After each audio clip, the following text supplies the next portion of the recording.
A lot of technical problems. Last week was my fucking headset. Now it's just the internet. No, PLD. With me, it's always the internet. Fun. Working for the weekend.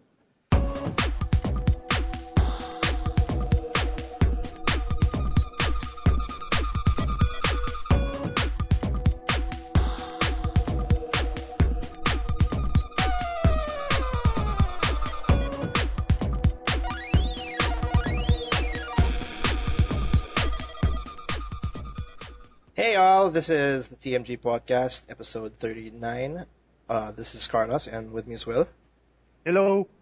And Miggy. Hey guys, what's up? And this is a podcast about everything video games. And I'm pretty excited for this one because I have a couple that I want to talk about.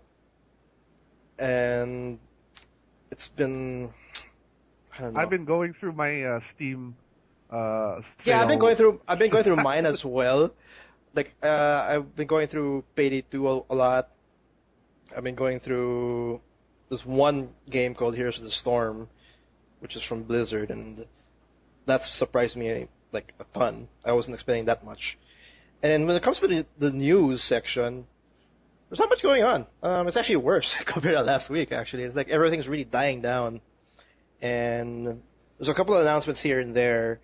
But yeah, it's actually a perfect week where whoever bought games from the Steam Summer Sale, just focus on that. Just don't buy anything. You guys didn't. Well, I'm sure. Did you guys get anything even after the Steam Sale? Because I'm kind of spent. I don't want to. I didn't buy anything on Steam since I picked up Tropical 5 on retail recently, but as I mentioned before we started the podcast, it's in the process of patching, and for whatever reason, Calypso's patch server is extremely, extremely slow. Slow? Yeah, it's very slow. The patch is 1.25 gigs, and it's downloading at about 20 kbps, so it must be somewhere in Germany or something. It's not coming from straight from the Steam, because the Steam's like the most fast. No, fastest. well, that's the thing. The retail version of it doesn't install via Steam. It's Oh god. It's like it's a standalone thing. So. Oh wait, yeah, you mentioned before the cast. What's it come with again? It comes with a fake passport, which is kind of cool. Does it actually look legit? I mean, for me, it's kind of cool. Does it look good? No, kind of legit, but actually fake. Like it's a legit passport if you look at it, but technically it's fake. I mean, you know what I mean, right? It's like a. It's not. It doesn't even come close to a legit passport. I mean, it's just paper basically. But I don't know. Like it came with a postcard also for Tropical. But like I don't know. I was talking about this yesterday with some friends, and a friend of mine, like we were talking about like what we got for Steam over the Steam sale, and he's pretty much he's pretty much gone full digital in pretty much all his purchases. Like he doesn't need to go to the store anymore to buy anything. And have we come to that point already, thanks to the Steam? Some people apparently, and not just Steam, but like it kind of makes sense because now, if you buy like a retail, like 50% of the time now you buy a retail PC game, you open it up and there's no disc, it's just got a piece of paper with a code on it, and that's it. I'm not too sure if I feel okay with that point because like I've always I've always been against the whole being pure digital. But slowly, as I'm getting more exposed to it every now and then, I'm starting to it's not so bad. And I don't know, maybe for PC, but I don't know. For you as a collector, was it a good thing, or it's just it's a good addition now, or you still gotta buy retail regardless? I like buying retail because I like having something on my shelf. And yeah. There's always the the idea that like if for whatever reason I can't get my game online anymore, I can always just pop the disc in and figure, and play it that way. Like maybe I won't be able to play it legit, but there's always the option of, hey, I bought this game, I can go and download a fucking crack or whatever and play it totally legit. Like if it's a pure digital game, I might not even have access to what I purchased anymore. So Yeah, I actually For me, don't have there's a. also that level of safety. It's just a psychological safety thing, I guess. Yeah, because my whole fear of it is like if there's no internet, you just no, not necessarily, but most of the time, like if you want access to it, like if you have no internet and you want to play this game and it's not installed on your PC, you kind of have to find a way to get internet to install it. I mean, download it and then install it. Not like with like I guess in physical where you just it's on the shelf, I'll just pick it up and then plop a CD, the CD on the CD kit. But then again, I don't even have a CD reader anymore. Like just to install a game, I have to actually find an old one and then like manually install that into my PC just to install it. Oh, really? Okay. Yeah, I mean, I think I still think it's a good habit to have a DVD reader or a Blu-ray reader, whatever. I mean, not necessarily for games, but I mean, if you need to reinstall Windows or your OS, then most of the time you need to get that on a disk, right? So. Yeah, I unplugged the reader just because I don't want to use much of like the energy on it on my power supply. But anyway, yeah. I want to start first with our impressions this week. The one game that took me by surprise was Heroes of the Storm. I just got the alpha access, and Heroes of the Storm is pretty much the MOBA from Blizzard. It's their take on that franchise. Not franchise, that genre. And essentially, it's pretty much a 5-on-5. Can I say it's an RTS? Not really an RTS. I don't even know what exactly. It's still a MOBA, right? You play one character. No, but whoever doesn't know a MOBA, it's pretty much an RTS, but you're just controlling one character, right? Yeah, and there's objectives, and then the computer controls all the smaller units, basically. Yeah, there's units that are pretty much following a set path, going straight to the enemy base. It's 5v5, and for those that are very familiar with Dota 2, especially here, like MOBA is crazy here, Dota 2, League of Legends, it's hard for me to compare both those games, clearly because the features in Heroes of the Storm are completely different. What I mean by that is, with Dota 2, you have items, you have currency, you have those whole last hits, you have all that stuff. But Heroes of the Storm does not have any of that. Once the game starts, you have the basic skills of your hero already unlocked, and you simply don't have to farm to get the best item or get enough gold. You just simply have to play it team-based. So you have to do the objectives, destroy the base. That's all you have to worry about. And another big change is you don't have individual levels. You actually have team levels. So once you get experience, the whole team gets experience and the whole team levels up. So you don't have any more those kinds of situations where one person's lagging behind just because he's not doing so well or he keeps on dying, so he can't get gold. If you're messing up, there's no reason for you to go back into the fight and actually be an asset. It all depends on how you perform when you fight, because there's no items, there's no money. So that's actually, it might come out as a weird change, but I'm starting to see the benefit of it, because like I've joined a couple of games where I messed up so bad, I'm like 0-6, but I come out strong in the end because I wasn't that penalized from that 6 deaths in the early game. One thing that's always made MOBAs like Dota and League of Legends so intimidating for new players is that it's such a tight balance, basically. Like it's a 5-on-5 game, and if even one player is not doing well, the whole team essentially suffers because of that. Yeah. And that's caused the community in those games to be quite I'm sour. generalizing here, but that's very sour, very very unfriendly to new players, because they have to carry that player through essentially, and it becomes a burden on the entire team. Yeah, that's.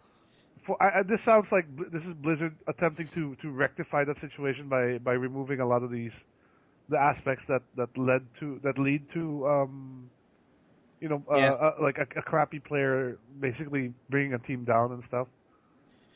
Because in MOBA, it has a really big learning curve. Like takes a while. You need to play like countless games to really get used to it because you have to learn the item management, how you combine them, the builds of each character, and of course the team synergy.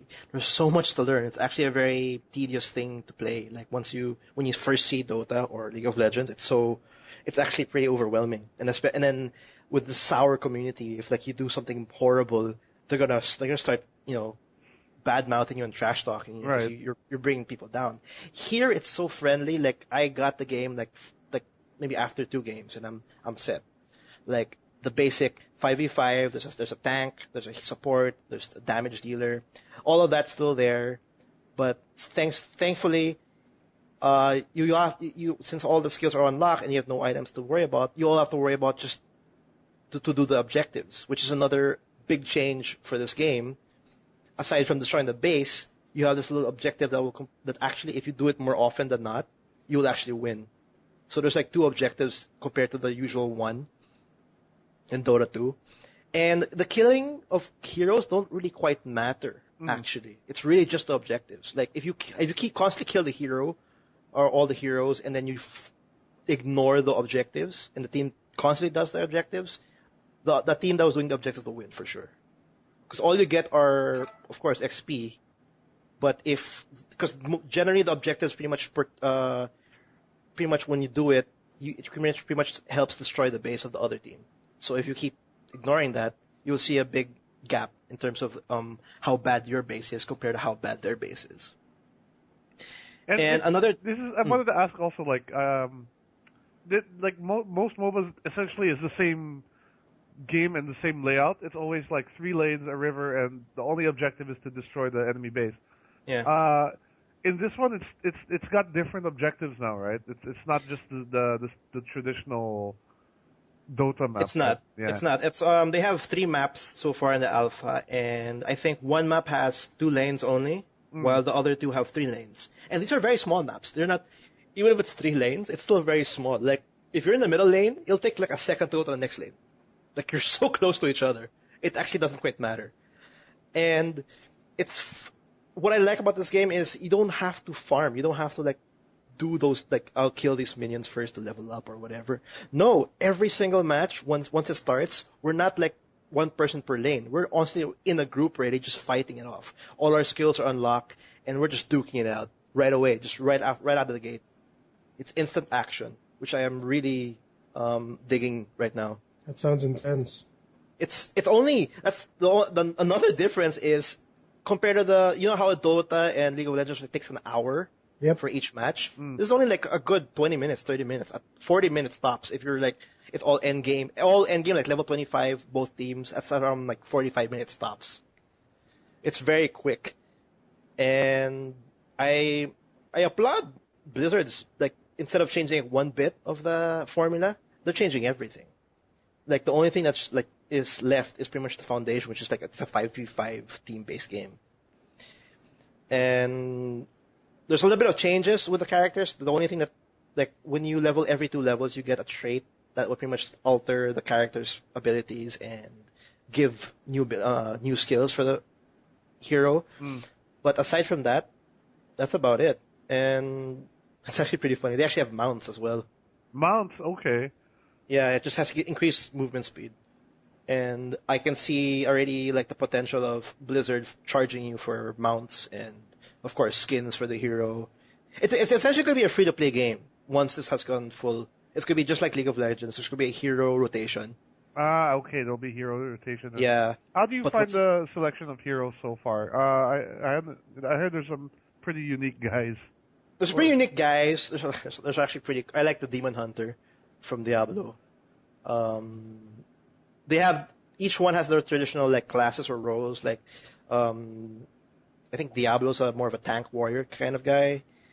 What's that damn druid from WoW? The really Cenarius or something like that? No, the Tyrande or whatever. That girl's a support. What else we have? We have Jim Raynor. He's Jim Raynor. An assassin. Oh, no, actually, Jim Raynor is an assassin as well as Zeratul. Zeratul's actually the Rikimaru of this game, if you remember what. Yeah. Because each character has a special trait that makes them unique, and his trait he's always cloaked. until he attacks and stuff like that. So There's a good. does the game have like the traditional like MOBA roles like carry and Yeah, assassin. Yeah. Is what I mentioned is the carry. There's a tank, and then there's a support, and there's a thing called specialist. I'm not too sure what that means, but it's like that character you were mentioning before the cast, where he essentially doesn't have to leave the base. He can just do his thing, RTS style. That's what I think of him. He's like an RTS style. He can just plop in mines and send in small minions in the base. He doesn't have to leave the base. Like they have specific unique characters called the specialists. The variation's pretty small, but it's interesting. I think maybe after like because the character rotation, like the hero rotation changes every week, and I think I'll get all the characters maybe after a month. Mm. So it's very small so far. But there's one thing that's very weird is you can actually start buying heroes with real money on Alpha. Like if you want to, like just like League of Legends. What? That doesn't sound too surprising. That sounds because Blizzard was not. selling. Remember, Blizzard was selling Hearthstone booster packs when it was still in. I wasn't baited. I bought a pack. I'm horrible. I'm feeding You're feeding the bad habit trend that we don't like. Yeah, I'm sorry, but yeah, they have it. Like each character's called. It's like $10. But there's a currency in the menu screen. Like whenever you finish a game or whenever you level up your profile, you get like 500 gold. And essentially each character is like, what, 4,000 gold? 3,000 gold? Mm. And there's like daily quests to get more gold. Just like in Hearthstone. If someone have played Hearthstone, then the whole daily quest to get more gold is the same as here. And essentially use that gold to get heroes. So that's about it. It's like, I was expecting it to be like a clone, like it's going to be another Dota, competitive Dota thing. But this is actually it's coming out to be a very friendly, like a very good game for those that are not familiar with the MOBA genre, like a good entry point. And if you really want to be more competitive and more serious about team play and about these kinds of games, you can head over to Dota 2 and League of Legends. So with that in mind, I really think that Heroes of the Storm has a space in this already flooded market. Because it's really casual friendly, and I think Blizzard knows that. It's a perfect way for them to enter. Because I really feel it. Yeah, that's pretty cool. Because I remember when League of Legends first came out, that it felt so much more casual than regular Dota. But I guess that's changed to the point now where League of Legends has got such a huge following already that it's got that same. Not level of casualness, but I'd say like people have grokked that system of League of Legends enough that it's got its own complexity now. Yeah. So now I think there really is room for a totally casual, noob-friendly MOBA. Let's just see. Like I don't know how competitive. How did you feel? This is a game that could be competitive as well, like in the same way Dota 2 is now with like the giant prize pools and such. I don't know. It depends on how they're going to execute it once it goes live. But in terms of team play and it being competitive, there's a big possibility. I just don't. At the point, it seems a little bit balanced in terms of like there's no something really dominating right now. Like that's the thing that will constantly be done. But we'll have to see. It's hard to tell. It's still in alpha, like I said. So many things will change. I don't even know what alpha means right now because it really feels complete. You just have to add more characters or more maps if they want to. I'm not too sure. Well, I guess what you get once you level up. Because right now I'm level 10 on my profile. I don't know what I'm gonna get after leveling up. Like that's something I have to explore. But I'm pretty excited once this goes live. Like I'm really digging the fact that I can just do a quick 30-minute MOBA like match, and But the problem right now is for those in Southeast Asia, the lag is pretty horrible though. That's the big negative right now. But then again, I really can't put that as a big complaint because it's an alpha. Maybe their servers are not that optimized yet for the Philippines. But weirdly enough, I think I'm not too sure. I think East Asia or Asia Soft or whatever, like one of the companies here in the Philippines, they're supporting Blizzard Heroes of the Storm. So this is officially going to be released here in the Philippines. I just don't know in what format, which I'm still kind of weirded out.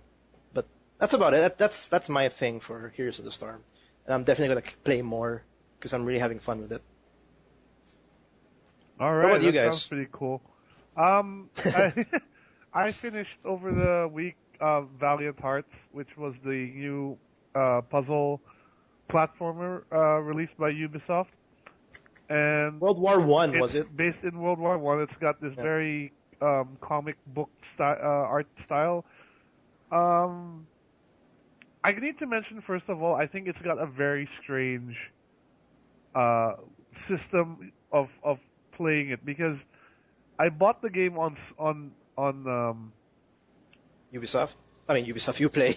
on Uplay, but for whatever reason it launches. No, sorry, I bought it on Steam, not Uplay, but it requires Uplay.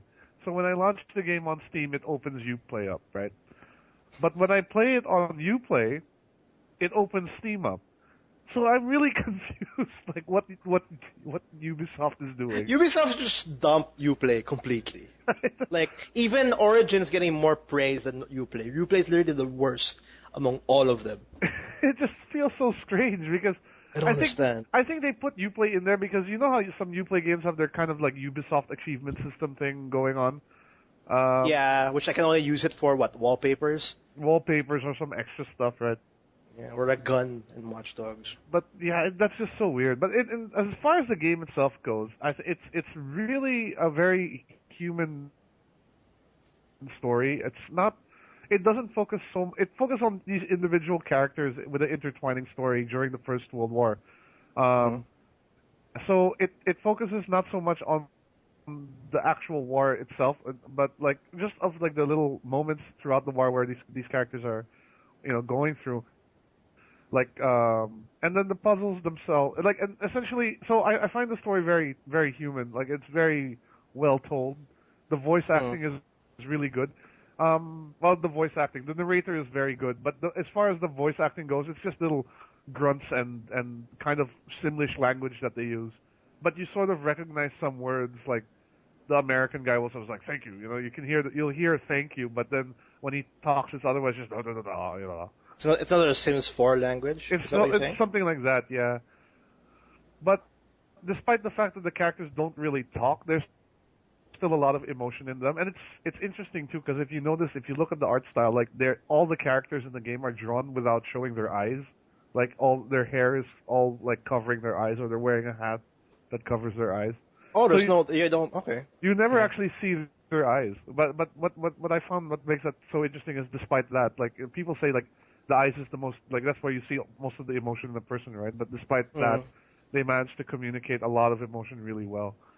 Um, there's a lot of collectibles in the game, and picking up these collectibles, you get these little tidbits of information about what really happened during the war, and then there's like they give you a whole archive of stuff. It's like going to a museum. Like they have pictures, letters, little artifacts like this is a cigarette lighter from the war, etc.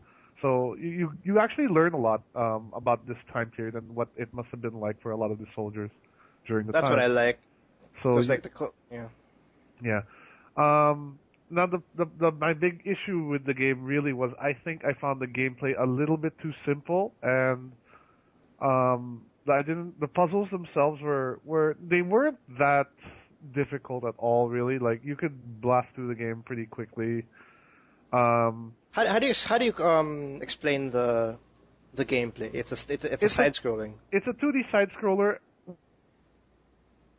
with puzzles essentially. It's like for example, in one stage you're running through a field and then there's mustard gas basically. So you have to go and figure out how do you turn off the machine that's pumping out all the mustard gas, and that Mhm. involves there's a lot of different elements that the game throws at you. There's pipe puzzles where you have to like rotate pipes so it makes a path.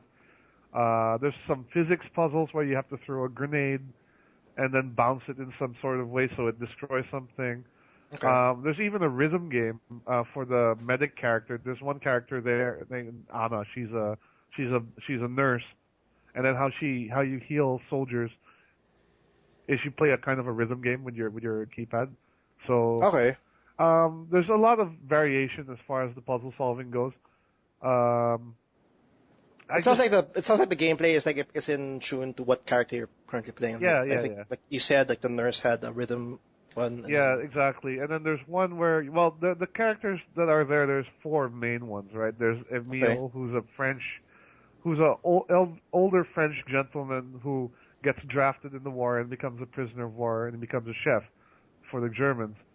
There's I forgot his name, but there's an American guy who's like a explosives guy. So, well, not really explosive, but he handles like dynamite. He has wire cutters and like he drives around in a tank sometimes. There's Anna the nurse, and then there's Carl, who's a German. The story essentially revolves around Carl because he's like at the beginning of the war he's married to a French girl and has a son, and then he gets drafted to fight for the Germans. So what? It's kind of it's a really that's bad. That scenario. And then like Emile is the father-in-law of Carl. Like his daughter is the wife of Carl. So then Emile gets drafted in the war. So now they're both fighting against each other, you know, and them feels. Them feels, exactly. There's a lot of feels in this game for sure. I have to say that as I mentioned, the storyline is very, very human, and puts a real face to a lot of the what happened during this time period. I think that what adds to it for me is that it really happened. Yeah. The story is actually based off letters from the First World War that they researched.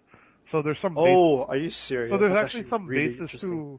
There's actually some basis to what's happening in the game. I don't know how accurate it is really. Like if there really was a character named Carl who got whatever. But I know the game has for sure been inspired by letters from the First World War.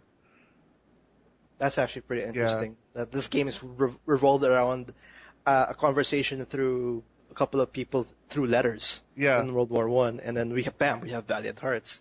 That's actually pretty interesting. It's pretty cool, and again, my main issue really was a lot of the puzzle I think the puzzle solving is a bit too simple. But for the price you're paying, it's good enough. But sometimes I also this is $15. For $15. Sometimes I also feel though like sometimes the puzzle solving sort of gets in the way of the storytelling. But maybe that's because the storytelling is just so good you kind of want to see what happens next without having to figure out what does that have to do with this weird puzzle. There's a sort of a fifth character. It's a dog, which is which basically is your partner in who just I don't know how to explain it. It's basically a dog. A war dog? Yeah, it's a war dog, and then you make friends with it, and then each character basically, like the dog is friends with all the characters. So the dog meets all of them. Yeah, the dog meets. Well, they actually at some point in the game, not to spoil it really, but they all do kind of meet each other. So it's like they're the gang basically, all the characters. Scooby-Doo and the Mystery Machine. In World War One, yeah. In World War One, the dog can help you solve puzzles like. You can tell the dog climb under this rubble and get me that item on the other side, because I can't get it, so the dog can do that and things like that. So is the dog really the narrator? No, I don't know. They never say if the dog is the narrator or not. It was implied that the dog was narrating, in the trailer, but it's never really implied about it. Dog I have a feeling there might be DLC for this game also. Oddly enough, because in the very first trailer they showed another character but that character never actually shows up as a playable character in the game now. It's Ubisoft. No, yeah, and then this character is actually quite distinct from the rest, and I can understand why. It's like he's supposed to be a British pilot, but he signed up and he actually doesn't know how to fly a plane. So he's just doing it because he's very patriotic or something. Like, why not, right? Like, it shouldn't be that hard. I don't know how to do it. I'll just try it anyway. It might work. But I like the fact that we're getting these kinds of games from Ubisoft. So that's what I've been playing. Do I have time to talk about another game I've been playing, or? Yeah, knock yourself out. I've been also playing. One game I picked up at the Steam sale was the new Tex Murphy mystery game called The Tesla Effect.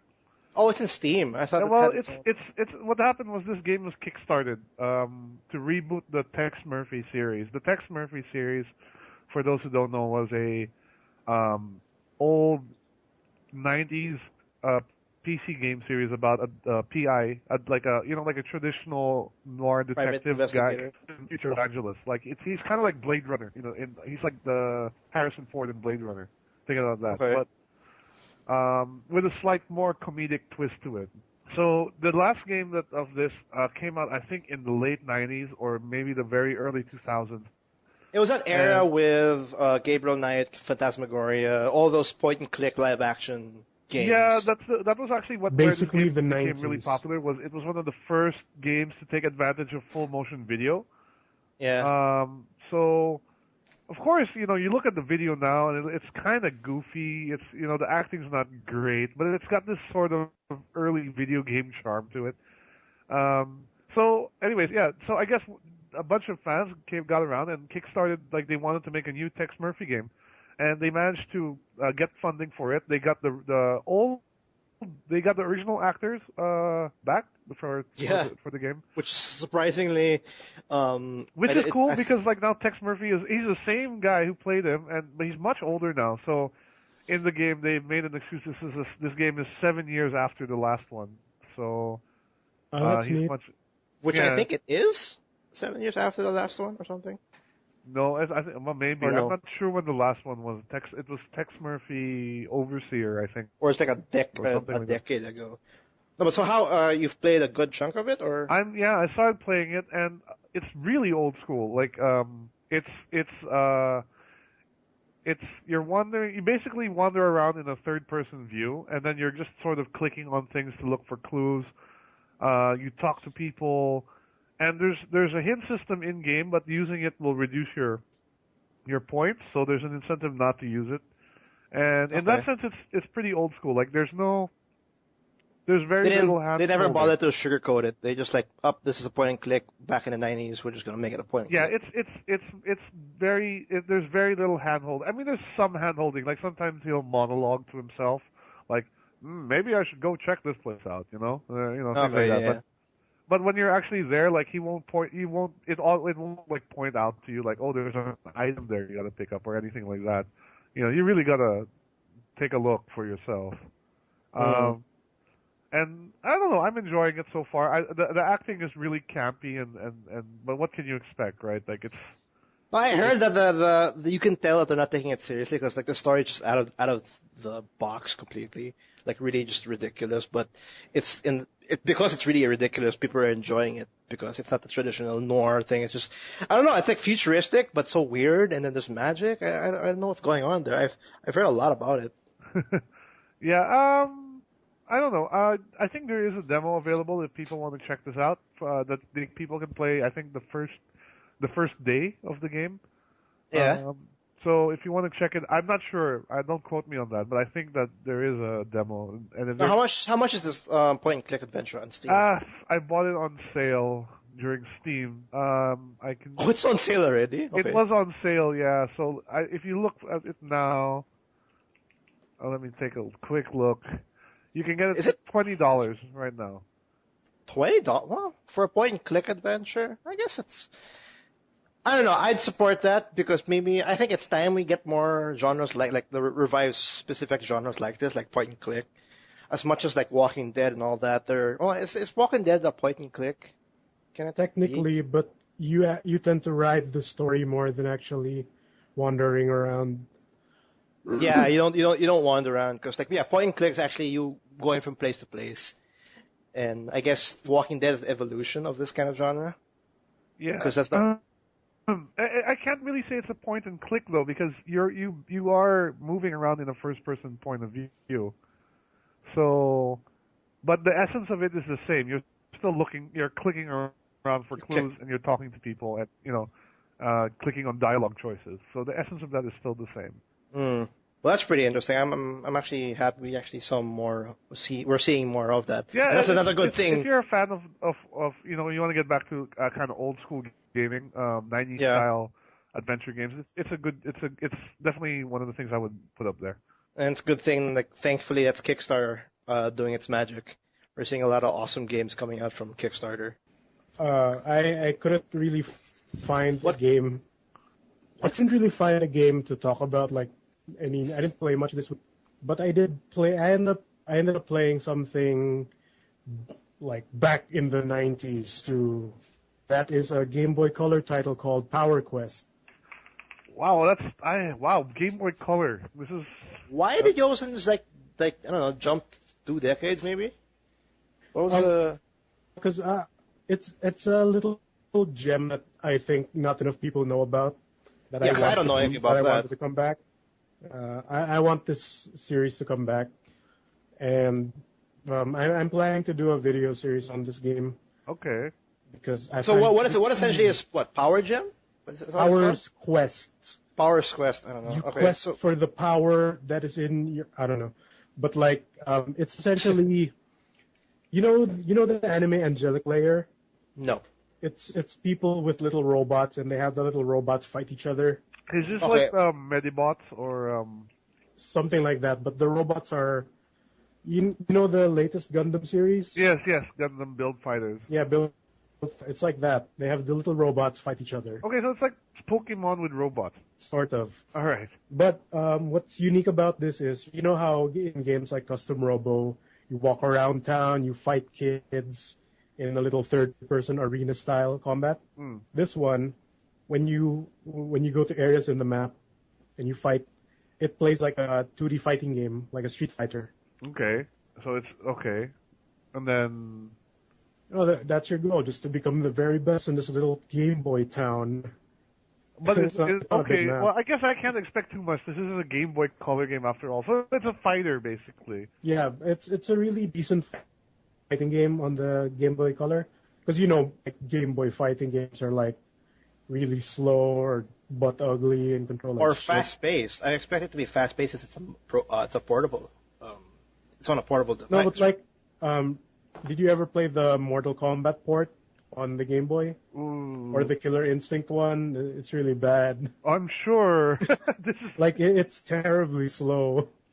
No, but how do people get access to this game? Like, it's Game Boy Color, or I guess you need the cart still. Or emulate it. Or emulate it, like, because even on Android phones now you have like emulators for almost everything. That's true. So if you don't mind, what's a good comparison?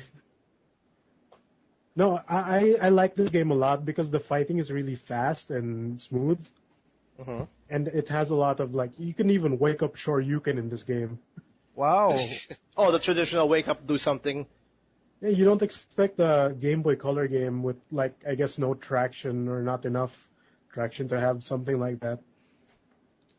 Because in Japan, this game was published by Capcom, and it sort of sounds and feels like a Capcom game. But in North America, it was published by Sunsoft, which I don't think even exists anymore. Sunsoft. It reminds me of. Those guys were a force back in the day. They made like the old. They brought a lot of old portable games, but now I don't think they exist anymore. Sunsoft. I wonder what Sunsoft. So is there a story to this, or it's just played up battle arena-ish kind of game? The story is you're the only kid in town who doesn't have one. Then in the new hobby shop that opened in town, you get a gift coupon for one robot, and you pick from one of 5 types of robots, and each robot plays differently and has different special moves and normals. So you have your basic Mega Man lookalike who has Terry Bogart's Power Wave, Shoryukens, and a Dash Punch. You have the Grappler type, which has an invincible charging attack and really fast command throws.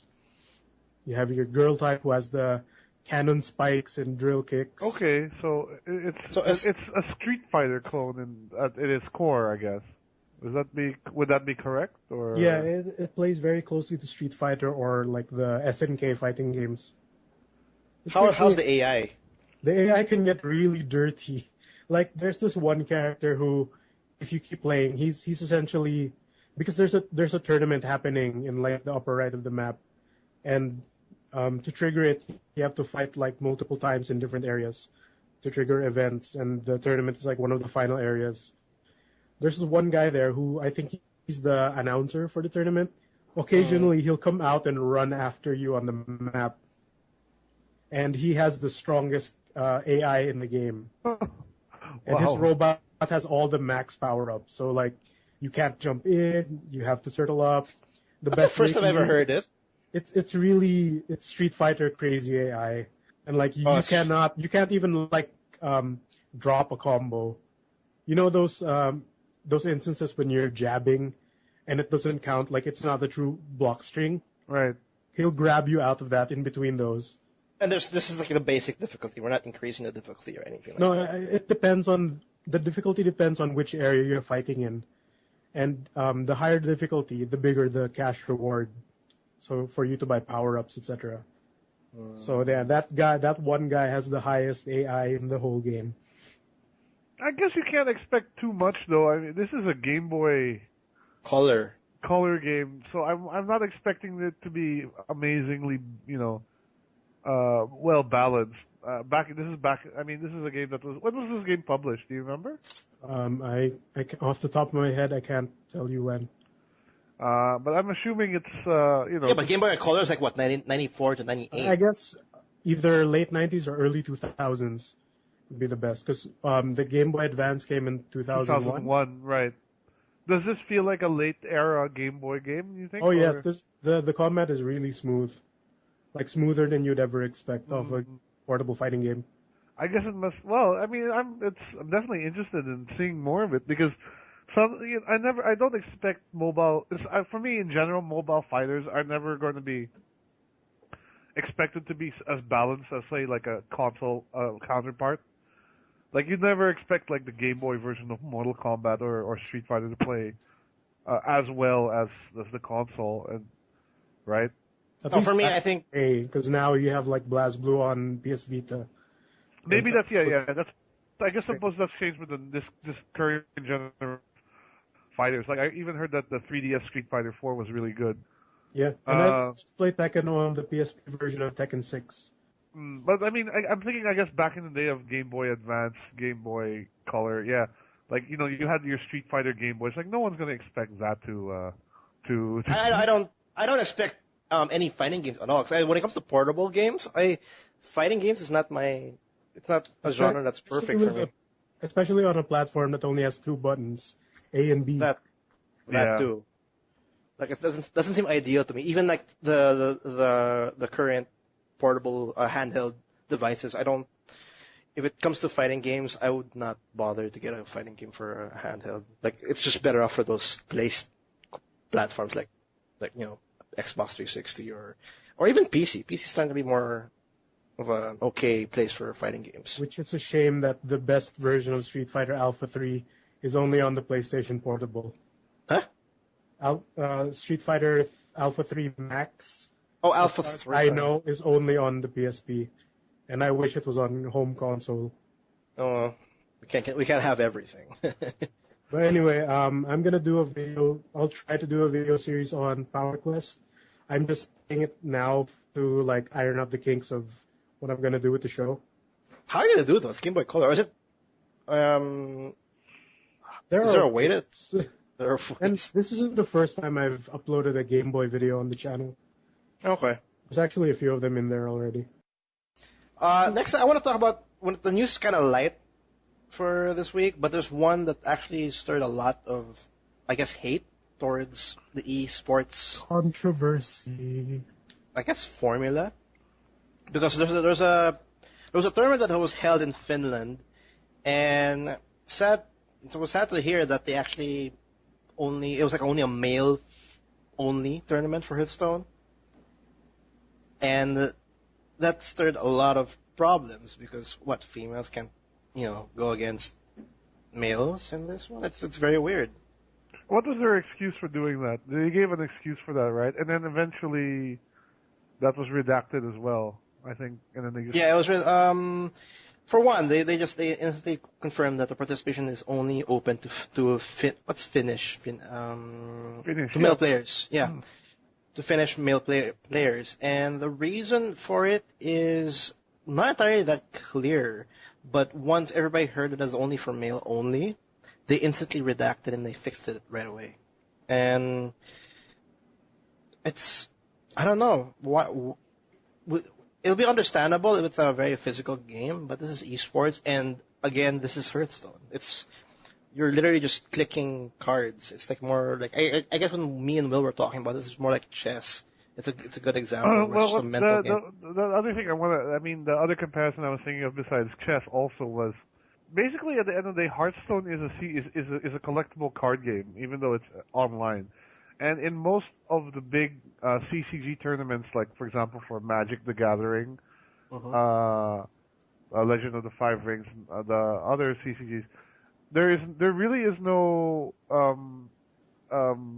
the men and women play on the same field, and that's because it's not so much of a physical thing; it's a mental game, really. Yeah. Right. Unlike say, I think when people say esports, they think of Dota, they think of StarCraft, and they think of fighting games. At least that's what I think of. And those CS:GO, Counter-Strike. Those are more reaction based. I mean, not reaction based, but those take a lot more physical, I guess. There's more of a physicality to those games. Like Counter-Strike, you have reaction time, your hand-eye coordination, and same thing with Dota. Same thing with fighting games. Also, your hand agility, for example. So there is a very small. I think you can say there's a small argument there. I don't think there's ever been a real study done on whether men and women play games differently, right? Like physically. Yeah, they didn't really give a reason why, but they did state that this move was because they wanted esports to be a true sport. Like that's their statement. They want this is their move on making esports a true sport. And is that the next evolution of esports? Like they have to divide the genders based on gender? I mean, like, is that just because like how sports have they have a women division and a male division for like basketball and whatnot? What are we seeing? Are we seeing these people like pushing to that kind of direction as well? Because when this happened, even Blizzard jumped in and said you can't like divide the gender. Like Blizzard literally mentioned this, and they wanted it to be pulled back. Like just make it open to everybody. So that's what it happened. They changed it, but it's a very interesting topic to discuss because is this a good thing for esports, or is it going to be inevitable for the scene? I think this is better. It happened sooner than later, honestly. That this comes out to life because esports is definitely growing, and I think let's face the facts. You got girls play games too, man. Like, and eventually some of them are going to want to compete. So I think this is an issue that would have come up regardless. Maybe it's just a good thing it came out now. But personally, for me, I feel like if the game is I think it's dependent on the game in question. I do feel. Hearthstone, I think it's open to everybody. It's just like exactly. You said, chess or Magic. If you're talking about exactly like a CCG or a trading card game, then I think like there's no age gap or gender restriction. But I can even say I don't even think it's a big deal if women compete with men in other games like in Dota or even in fighting games. I don't see I mean, someone has yet to give me a good reason why they cannot compete at the same level as the men. Like, is there any reason why we couldn't have a world champion Street Fighter 4 player who's a woman, right? I don't see why not. At all. What about you, Miggy? In terms of the fighting scene, Migs, do you think that separating the gender is actually a good thing for the FC? For video games. I mean, no, for fighting games in general. We'll talk about fighting games first. Even for fighting games, I don't see why you would have to separate the genders, because I would only agree for a male and female division if it was something that involved like field sports at least. But with video games, it's skill based. There's nothing like physical? There's nothing stopping. Yeah, like the male body's stronger than the female body. But, like, how does that translate into a fighting game? Yeah. Like, you press the buttons harder, so, like, I'm better than you? So why would you separate them when there's no reason to? Yeah, I because think the FGC might have a bit of an ego when it comes to no offense, right? But the FGC, the fighting game community is notoriously egocentric, right? Like they've got some very big personalities with big egos in the scene, and maybe just the idea for them of having to compete with women is not something they like. But I'm not saying it's right. I don't think it is right, but you have to consider that also that They don't want to get beaten by a by a girl. girl. Yeah, exactly. Jeez. There's male. is that one aspect to why they have like this? Like they don't want a big star to be like brought down by a female. Maybe. Like it'll be really bad if it comes up like that. Because like what Jay Wong, like Justin Wong, one of the pretty famous fighting game players, professional players, gets beaten up by some woman out of nowhere, kicked out of a tournament, and it's big news all of a sudden. Because maybe it's like that thing where, this is a man's sport. Get your girly things out of here. Like they want, it's just like maybe they want it to be their own little world. That's why they separate the women. yeah, but that's like what Bill said, is the ego thing. It's ego It's not. It's not really. It's a video game. It started off where males like started competing by themselves, but as esports grow, everybody else starts jumping in, just like in video games. It was mostly guys playing video games, but now there's also girls playing World of Warcraft, doing some RPGs, playing fighting games, doing CS:GO, and even another. And I mean, like exactly, like what about in those clan-based games like Counter-Strike? What's wrong with having a girl on your team, right? I mean. If she's good, there's no problem. Exactly. If she's amazing with a sniper, man, why not, right? She can stay. Exactly. Exactly. So I think the what those guys did was a bit off, but and I really don't buy the excuse they wanted to make it more of a legit thing. I mean, how is it making it more legit? It's just it's sort of I think that was a wrong way of saying that. We just want it to be a true sport. Like I don't think esports has to be compared to actual sports. Like there's real sports with the NBA, football, of course, like NFL. You can't put a woman in a guy team, right? Yeah, you can't have a big dude tackle a skinny girl. Yeah, physically, there's a reason physically, but we're talking about video games. We're looking at a screen. It's all about reflexes. And I guess multitasking, because like I don't even mind women playing in StarCraft too. Why not?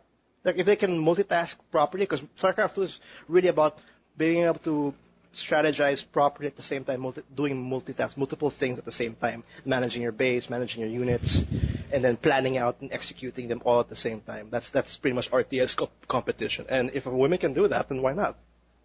Yep, exactly. It's all a mental thing. So it's really, like even in like Dota 2, if we see an all-girl team, like good for them, right?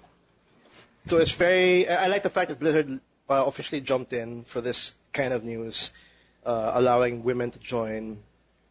And it's gonna be for me, it's really gonna be a negative thing if this actually comes like other formats or other tournament event organizers do this. Like there's two different divisions. But it's not the first, like, we did have that. Like, I was mentioning a while ago, EVO, which is I think it's the biggest fighting game tournament. In 2010. In North America. Yeah, in 2010, they had a Street Fighter 4 tournament just for women. And then, of course, they had the male ones. It wasn't, I guess, at the time, it wasn't as big because no one really made it a big deal. You know what I mean? I'm not too sure during that event that females can join the male tournament, because they just didn't really state that the male tournament was a male only. They just said it's a tournament and there's a women version. I mean, women version, a women bracket over here. But I guess that just shows how big the community has grown, because we didn't hear any sparks or any problems when that happened in 2010.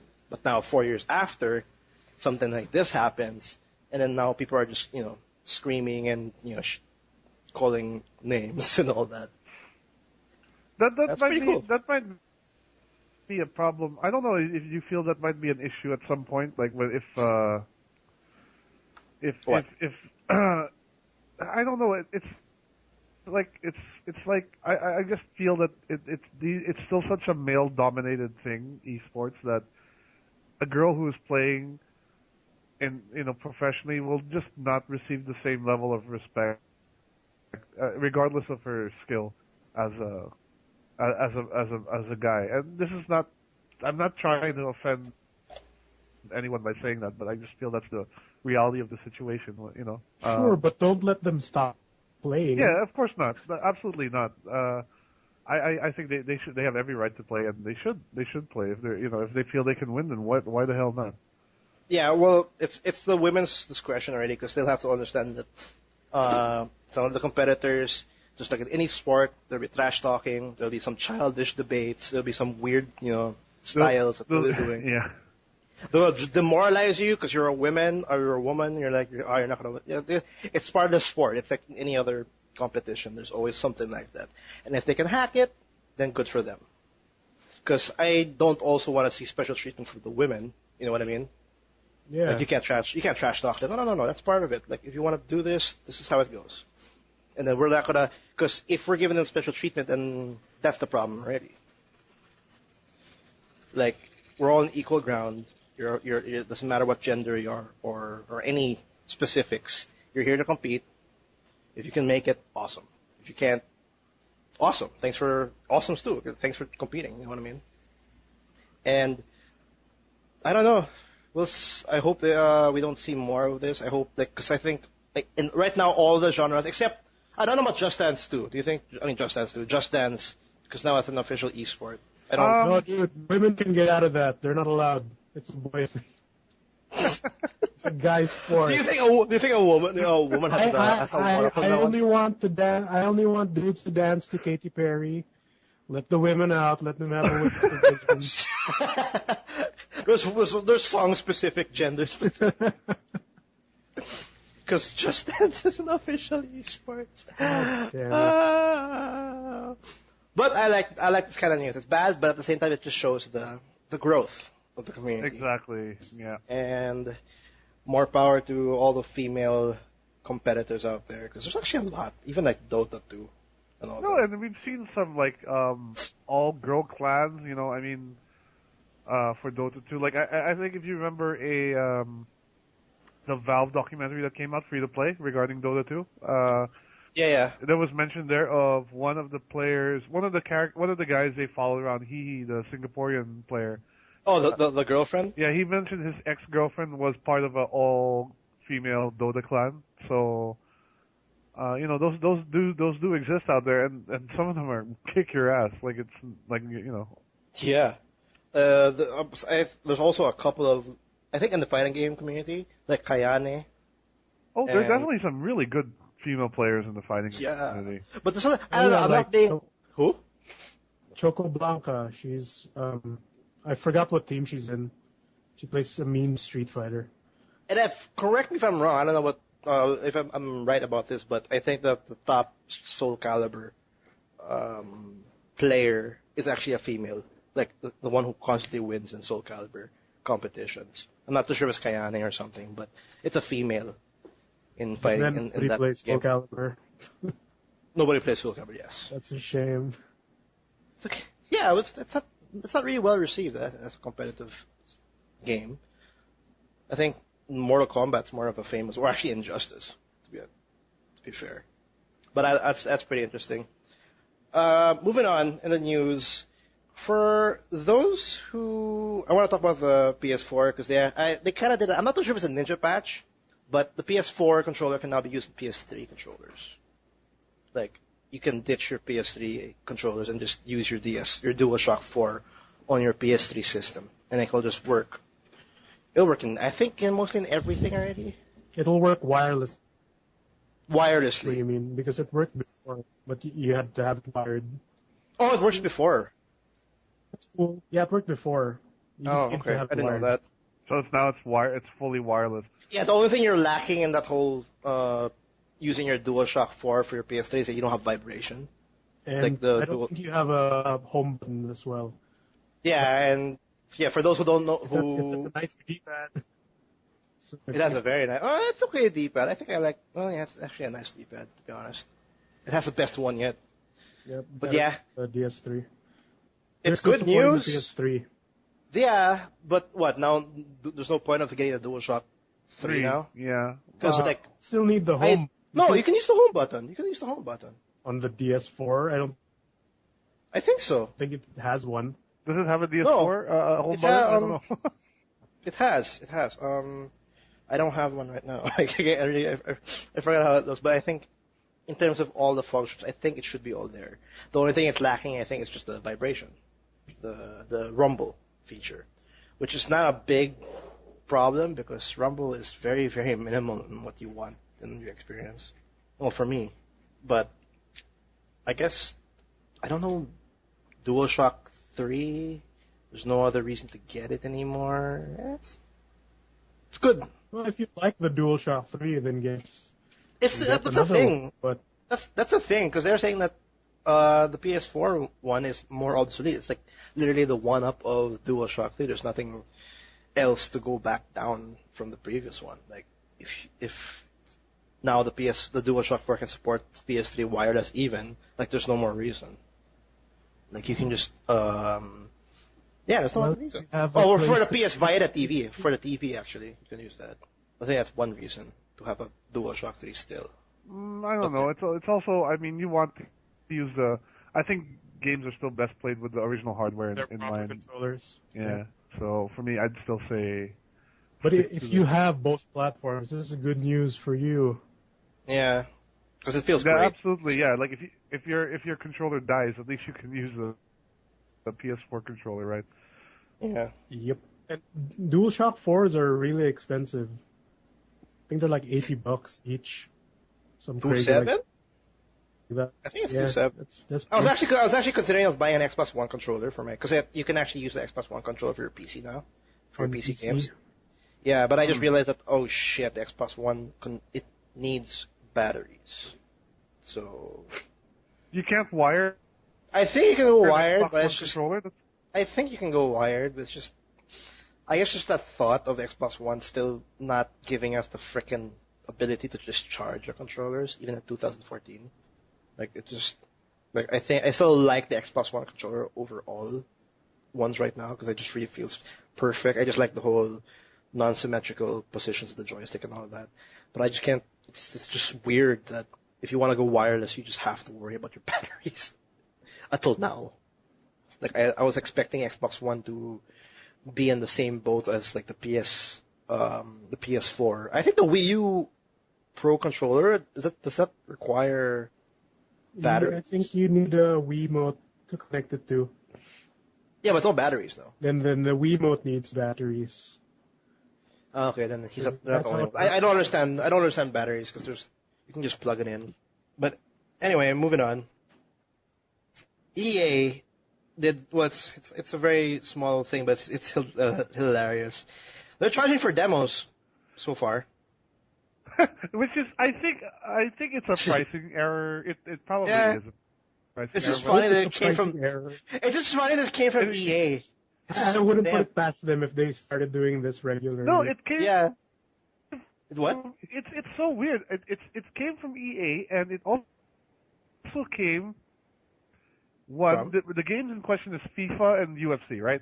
Yeah. Sports. No, not just sports, but consider the timing of it. UFC. There was a UFC event just this morning.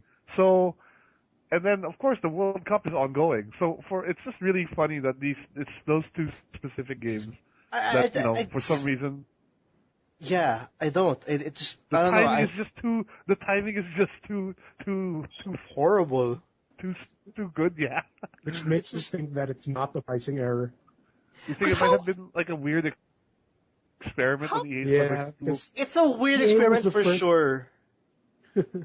It's for sure because I doubt Microsoft does any changes if it's because there's got to be a process. Like if this is a product you want to charge customers for, there's a process for doing it, right?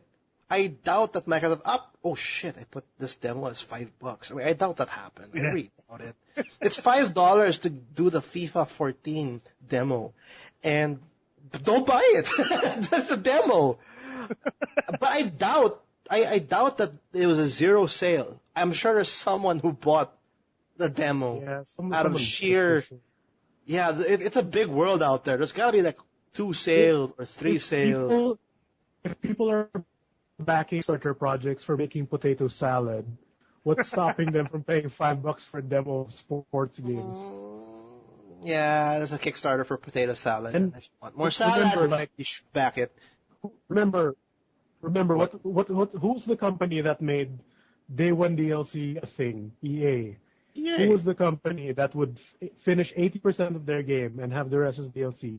EA. Well, we don't know. We don't know. There's no actual proof of that, but that's just what we think. They would usually start the trend of all this bullshit. So I wouldn't put it past them if it's a thing. It's EA treading lightly, like, we'll just throw it there. If people complain, just retract it. It's nice. And if it doesn't work, then they still got something. Yeah, and if 2 people buy it, cool. We can use the $10 for whatever it cost in our company. It's fine. And buy like Starbucks or some shit. Yeah, we got what we wanted, and it's just so stupid. I mean, seriously. EA doesn't care. Yeah, like you said, EA starts the whole DLC trend. Cause since this EA thing happened, there's a lot more talks about DLC in general, or like even demos. Is this? Do you think DLC has now come to a point where it's already accepted? Like just how it's been like done, like because like Ubisoft and EA is the biggest how do I say this, culprits in how they handle their content. Like there's always like a day one content. There's always a season pass. There's always like countless contents. You need bullshit. to buy the true ending in DLC. Yeah, shit like that. Is it? Are we not that much? Are we okay now with it? Like it's not slowing down. It's actually like season pass is not a problem anymore. You know what I mean? Like, are you guys okay with DLC at this point? I mean, I'm okay with DLC if it's priced right and it's enough content to be worthwhile. I mean, for me, like a lot of these little shit DLCs, like costumes and yeah. You know, like skins and things like that, are. I feel a lot of times they're priced far too much than what they're actually worth. Yeah. And then on the other hand, I also feel, but then there's DLC, there's good DLC that like adds a lot of content or adds a lot of things that are worth the price of admission.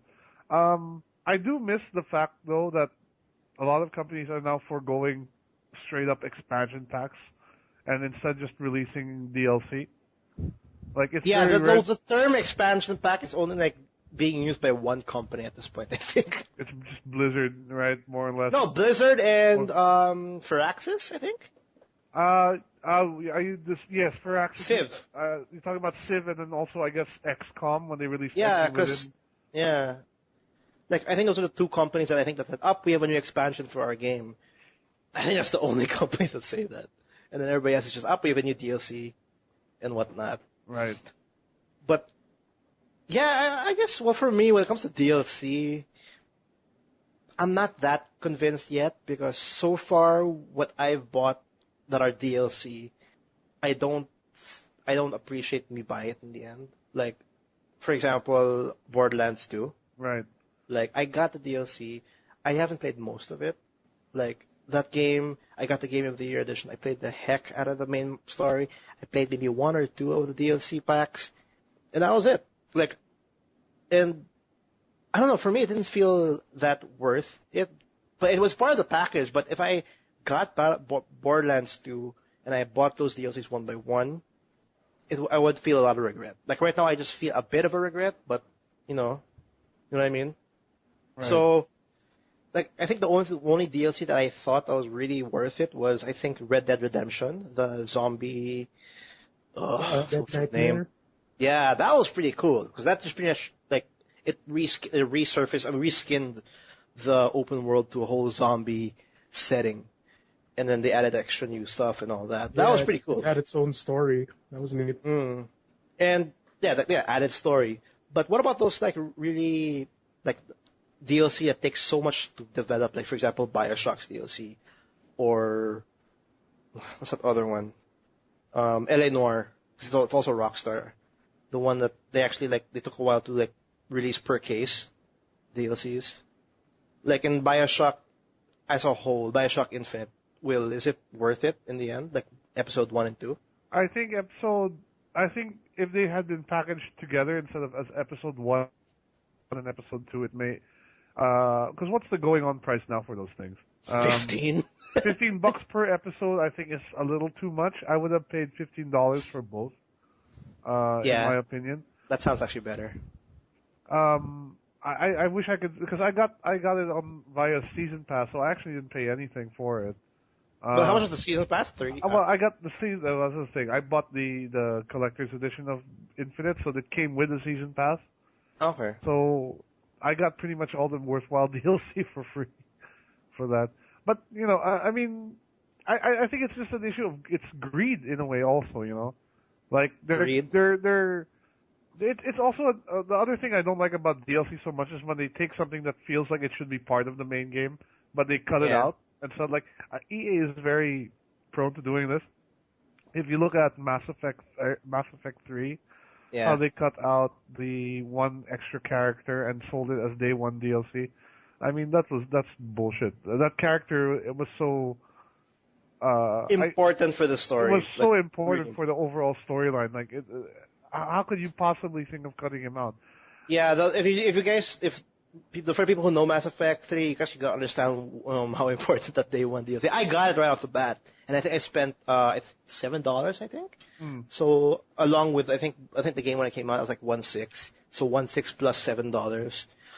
I mean, it was only like I think an additional hour or two into the overall experience, and yeah, that's just EA just testing the waters and what could. Like them adding an extra buck every now and then. Is there any other company that does that though? It's more EA. It's I don't remember. Really mostly EA. Ubisoft. I'm thinking if Ubisoft has done it.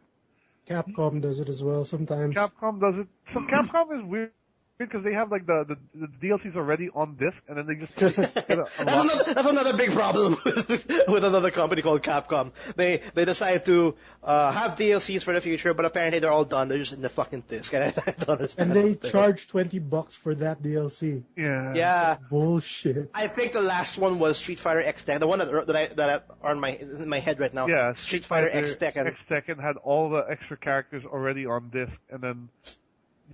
They were ready to go at the apparently, yeah, right from the start. Yeah, it was just balancing issues though. Because of Xbox 360 being the really open system, like it was so easy to mod and modify. Some modders was able to like hack through the Street Fighter X Tekken. What? Then when the PC version came out and the characters were on disc, the hackers just brought those characters out ready to play. Yeah. See, it's just really that's another practice that Capcom is more known for. Like they have their shit or their DLCs on disc, and they just if you remember like when you buy those DLCs, you're not really downloading the content. You're just downloading the key to open. Yeah. Like 100 KB. And then the other thing DLC related I really don't like was when you make the ending DLC. Oh yeah, dude, like Asura's Wrath. Like Asura's Wrath is one where the that? Ending, like 3 episodes? 3 episodes. The ending was literally DLC. You didn't get the real ending on the show. Then you had something like the Prince of Persia 2008 reboot, which showed an epilogue as the true ending, and they only released that. And then what pissed me off more about that was they only released that epilogue on console, and I had the PC version, and so I could never see what the true ending was. I had to YouTube it because oh gosh, that sucks.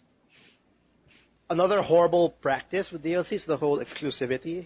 Exclusive DLC based on platform. Yeah, there's actually a lot. That's of a lot of practices.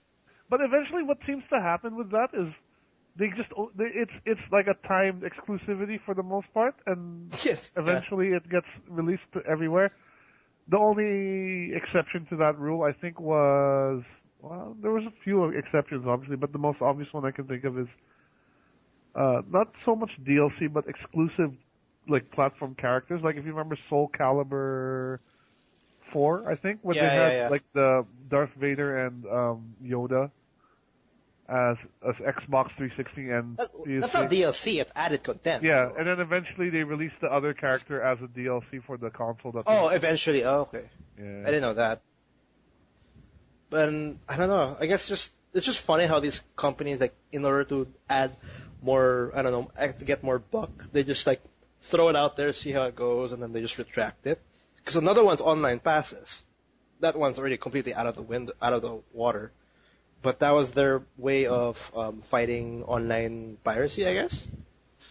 Because you can only play the multiplayer version if you have the online pass. I think it was also EA that started the whole online pass thing. I think it was as well, and then Sony joined the bandwagon, and I think Ubisoft also did, like towards the end. And then now it's just all gone. Because no one wants to buy it. Like, it's stupid. It's just really stupid. But it's just funny, though, that... I don't know, I guess... Do you think, though, that thanks to DLC...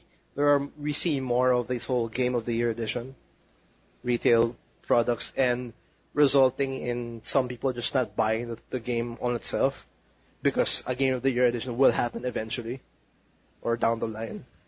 Just like how, like, I didn't buy. That's what happened to me with Borderlands. Yeah, that's what I do. Like Borderlands 2, I didn't get it. I expected Gearbox Software to throw a ton of DLC, and apparently I was right. They throw a ton of DLC left and right. And it all was packaged into this whole Game of the Year edition. And then, like I said, when I even got it, the only worth content was the main content. Like, I was already happy just buy the main content, and the DLC didn't seem that inviting for me to keep playing. Mm-hmm. So that's my take on DLC. Do you actually buy anything, Migs, in DLC, or? I rarely buy DLC. Yeah, that's what I thought as well. Only when it's like a necessity, like characters or endings or something. If it's extra throwaway content, I don't bother. If it's a costume. Depends, because like I don't even have... The only costume DLC I have is for Persona 4 Arena. That's it, and that's just color swaps. I don't have any of the Street Fighter ones. I don't have any of the purchasable Injustice ones. Well, in the end, I guess, like, if you don't like it, just don't buy it. But I just don't like the fact that it's just obvious that it could have been part of the main package. They just decided to just retract it. I wish that all games that have like these kinds of DLCs would always have a later release that has them all on disc. Because like we'll never see that for Asura's Wrath. And if and when PSN dies, we'll never be able to finish that game. Sadly. Is that really how it is? Like, you really have, like, you want to see the true ending? 3 episodes are the ending. Episodes 19, 20, and 21 are DLC only. Yep. Fantastic. Thanks, Capcom? I don't know what they were doing with that. That whole game felt like a big experiment. Like, I loved it. I loved every moment of that game. I wish it played a little better. But, like, I like what it was trying to do. Wait, this is Asura's Wrath, right? I mean, yes. Yeah. There's a QTA fest. The QTE It was fest. a QTA fest, but with like super epic like cutscenes. It was like Dragon. I remember, like, I think I was watching. Lagan. I think I was like in the live stream of, I think, Miggy. It was just completely like Dragon Ball-ish. Yeah, scenes. You fought the dude who became bigger than the Earth, and he tried to poke you with his finger. Yep, and you stopped him. And then you stopped him and you punched his finger. You mashed it until it killed him. I think I'll go buy that. It's only $9.95 in like retail. I think I'll just get it. Probably find it for cheap, like secondhand. Oh, really? Like Xbox 360, I'll just pick it up. Just have a treat. But there. EA being EA. EA being EA. Moving on. Very quick mentions only. There's not much going on after that. I want to start off with Cliffy B is getting out of rehab, or not rehab. Was he in rehab? No, she's not. No, not in rehab. He's back. He was kind of like, he took a day off in making video games, and now he has finally, He retired for 1 year. Was it 1 year? Cliffy B was off for like 1 year. Well, he left. You even call that retirement? He was very active on Twitter. Like, he was like, I wanna. But for those who don't know who Cliffy B is, he's the guy who basically invented Gears of War. Yeah, Cliff Bleszinski. And he's a bit of a celebrity developer, I guess, in the same vein as Kojima, those guys. He's one of the well-known, in terms of studios and third-party studios, he's the most well-known, I think. Yeah, he's one of the bigger, like, celebrity devs out there. He's like in Ken Levine. He's like in that same, like, clique of celebrity Yeah, devs. Ken Levine. What else is famous? No one from Naughty Dog. No, Capcom had a lot. Oh, they're all fired. Yes, they're all fired. But yeah, Cliffy B is back. He's working on a game. He hasn't announced it, but there's already leaked information that his new studio is called Boss Key Studios, which does really sound like Cliffy B, to be honest. It just sounds like a name that he would do. I'm wondering though what kind of games will come out of it. If it's going to be more like Gears of War stuff, I mean, I hope it's not Gears of War. It's like a third-person cover shooter, because I'd like to see something out of Cliffy B. Because he is well known, but he's still just Gears of War. I don't know what else he could do. Like, has he made anything else that wasn't a third-person shooter? I think he might have, but I think Gears of War was like really what got him famous, right? Well, not first-person shooter. He did a third-person. He was one of the people who made the Unreal Tournament like famous and all that. Oh, that was actually Unreal Tournament. That's pretty neat. That was his thing before. Well, I'm looking at what he did. Like he did anything outside of a shooter. Has he done that? He's done Jazz Jackrabbit. Oh, he's Jackrabbit. Okay. But everything else after that was a shooter. He did Fat Princess. Apparently was his. What? The one from PS3? Yeah. Shadow Complex. Lost Planet 2. Bulletstorm. Oh, he did Shadow Complex. Yeah. Bulletstorm. Oh, I should play Bulletstorm. It's just over the top. Jack Black. No. Is it a Jack Black? The main character looks like Jack Black. He looks like Jack Black. Okay. I was like thinking, what's the game? That rock game? His actual game? Yeah, Brutal Legends. I thought that was wrong. Actually Jack Black. Which is actually Jack Black, yeah. But yeah, Cliffy B is back. Cool. I just really hope it's not a third-person shooter. I just really don't. It probably will be. I'm just surprised he left Gearbox, Epic Games. Yeah, he said he was done with video games. Yeah, and then apparently you're never done. And you just like jump down. I guess when you need the money, you gotta make another one. So that's it. And another quick mention, moving on with consistency. Back to MOBA, CD Projekt Red announced The Witcher MOBA. Oh god, I hope they don't milk it, you know. But it kind of feels it's going to be for mobile as well. It's also going to be in mobile and iOS, which I'm kind of like, mobile and iOS. Coming out this year. I don't know what to say about it yet. But it was just a teaser. It's announced. I don't know. I don't know if I'm going to like this one. But then again, I had the same reaction with Heroes of the Storm, the one I talked about earlier. So it might come out nice, because CD Projekt Red is one of those, it's my favorite studio right now. They're just doing so much good out of this franchise, The Witcher. So I'm hoping that they bring something new in this genre, because, God, it's getting super, super crowded. MOBA. Yeah, for sure. Super crowded. So, yeah, Witcher MOBA's happening. There's a couple of game modes for this one. The usual heroes. I think it's also for iOS. Not much information was mentioned yet, so it was just announced. I'm pretty curious to see the actual gameplay for this one. Another quick mention is Mighty Number 9. There's actually a series coming out. Oh yeah, the animated series. I just watched the trailer. Is this Capcom supported though, or is it? Mighty Number 9 isn't Capcom. No. I forgot. No. Yeah. I lost the thing. It's coming out nice though. Mighty Number 9. I'm actually excited for the game. It's literally how do I say this? The Mega Man we've always wanted from Capcom. It's the Mega Man we deserve, but Capcom didn't let us. Yeah. Damn you, Capcom. So apparently they have a new crowdfunding thing for it, and they teased the animated series, which they have a little CGI trailer of. Which I'm actually. I don't know. Mighty Number 9 anime. I'm down for that. Well, hopefully, I just wish this comes out after the game, because like it's still a new series. Like if we like the characters and whatnot, then maybe the series will kick off right. But we'll have to see. Mighty Number 9, the whole series. Another quick mention: Escape Dead Island, actually. Another Dead Island game, which is not an RPG FPS. It's coming out as a third-person Crazy Fest, and that marks 3 Dead Island games being worked on by Deep Silver or whoever made Dead Island. Well, I mean, like, they must really feel they got something going with Dead Island.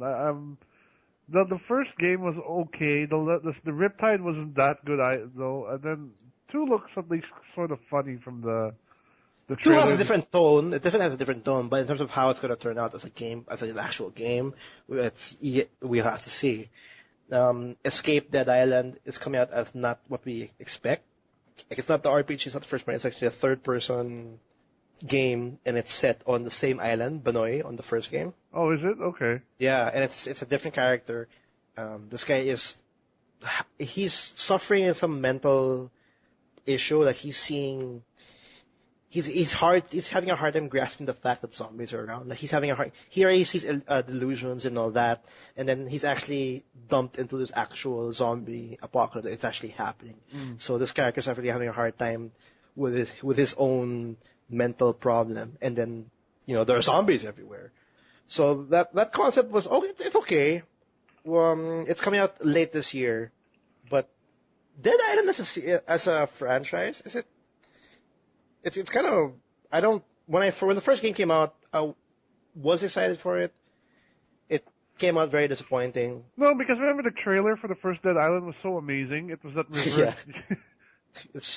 That's it. The trailer. The trailer was so amazing, like, and I think it's still considered one of the best trailers ever for a video. It got awards. It got like movie film critic awards and all that.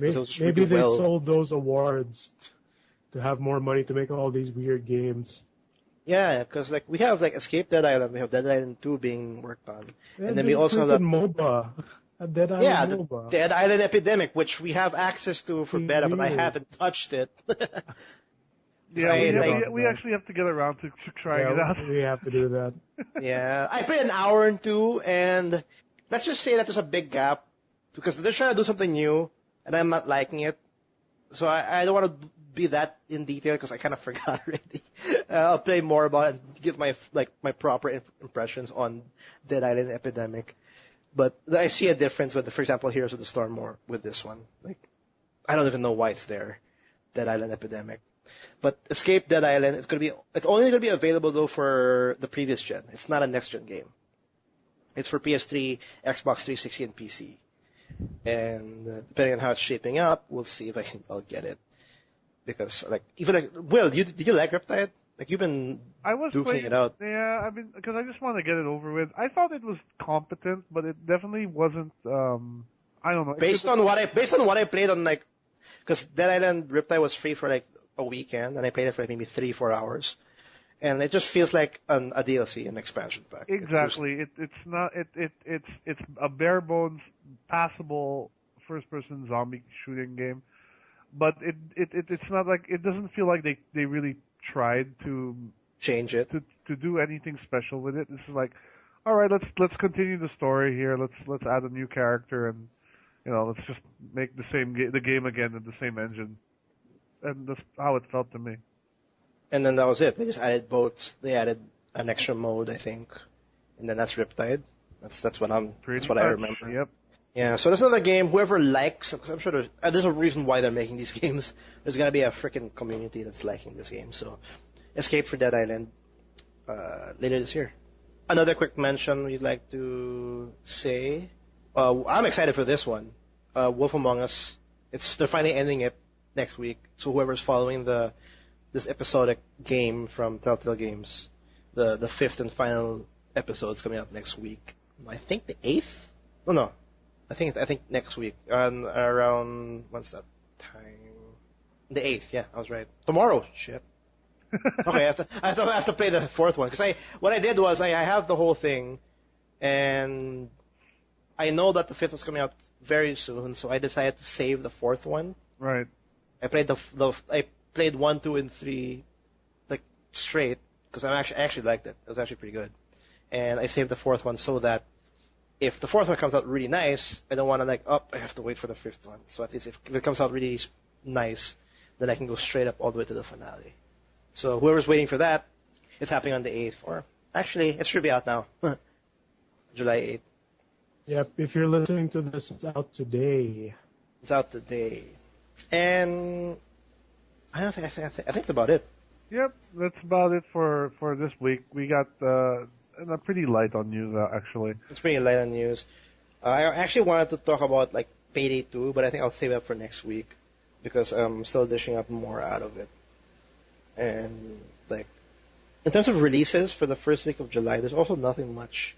There's only one game that's actually getting a lot of word of mouth, which I think I might try. I might get it next week. It's called, where's that? It's Divinity: Original Sin. Oh yeah, that's been getting a lot of word of mouth traction. Yeah, it has a lot of word of mouth. I think it's based on word of mouth because right now, just because people are saying it's really good, they're now up to 160,000 sold, and it just came out.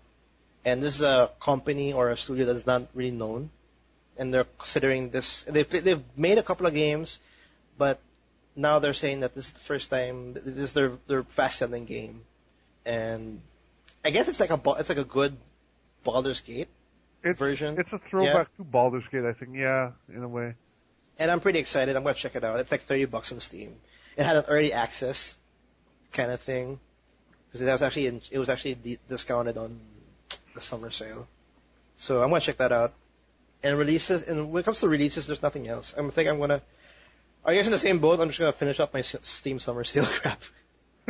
Because I have a huge. Like even I've played a ton of them, but like I still need to rock out like Shadowrun, which I'm gonna try to do. Awesome. I haven't had time. But I think that's about it. This is episode 39. Thanks everybody for listening in. Please do rate, comment, and subscribe because we're in iTunes. So if you guys want to get the latest, because we have an episode every Tuesday around the morning. Is that make us +8 GMT time? Yes, +8 Hong Kong time because we're in the Asians. We're in Southeast Asia, the Philippines. We talk about everything video games. If you want to check out our previous episodes, head over to our website at www.toomuchgaming.com. That's 2 with the number 2. Please follow, like us on Facebook, follow us on Twitter. We have a YouTube channel, TMG blog. Miggy does a ton of work there. Good job, man. Yeah, if you search Too Much Gaming, we're usually the first ones to come out. At least the channel results. Finally! It took a while, to be honest. Because there's actually a video that talked about Too Much Gaming. There's like a just lot. the topic. No, there's actually a lot. But then if you have to scroll to the second page, that's where you see our channel. But now we're up there. So or you can also type youtube.com/TMG blog. If you want to be really specific. But yeah, we have a YouTube channel. We also live stream every now and then. I haven't live streamed in a while because my PLDT is being wonky. Or just like right now. Same for me. That's the reason why. Yeah, PLDT. Thanks. When a new big AAA game comes out, expect Arlie to be live streaming that until he beats it. Yeah, he comes and goes. He just shows up in the Twitch channel. So he's the only one with a PS4 so far in our group. Up. I'm coming. Yeah, but you don't have it yet. Oh yeah. Because The Last of Us has gone gold, the remastered version. So when that thing falls, all my money is going to that. I'm just gonna get a PS4 and just knock Last of Us out of the water. But yeah, thanks for listening in. This is episode 39 again. We'll be back next week on Tuesday. Thanks. We'll see you next time. See you guys.